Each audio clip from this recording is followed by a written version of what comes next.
Hey Golden Bull fans, welcome back to another exciting edition of the Golden Bull Sports Review. I'm Aurelia Washington, Sports Information Director here at Johnson C. Smith University. It's been a crazy 2 months with snow and ice, but I want to give you a recap of what's been going on right here at Beatties Ford Road.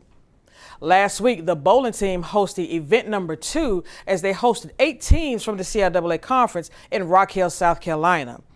Unfortunately, the Golden Bulls didn't really get a chance to win those matches, but this week coming up, they are going to participate in event number 3, which will be hosted by Bowie State. That event will take place in Bowie, Maryland.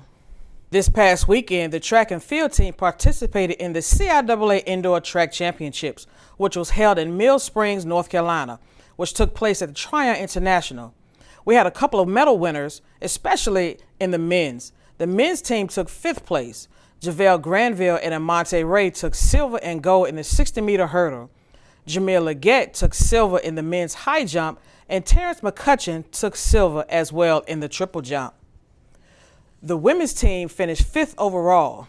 The highlight of the day as the 4x4 team took gold with a time of 3 minutes and 47 seconds. Janiyah Bonds and Abigail Wicks placed 2nd and 3rd in the women's 400 meters.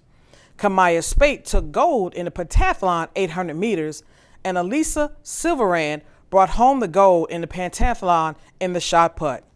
But most importantly, the women's team brought home the Freddie Vaughn Academic Award as they were the team with the highest GPA for the 24-25 season. In basketball this week, both teams will close out their regular season. On Wednesday, the Golden Bulls will take on the Rams of Winston-Salem State University. And on Saturday, we're going to celebrate Senior Day as the Golden Bulls will close out the home games against the Panthers of Claflin University. So next week, make sure you join us at the CIAA in Baltimore, Maryland. Thanks for joining us. See you next week.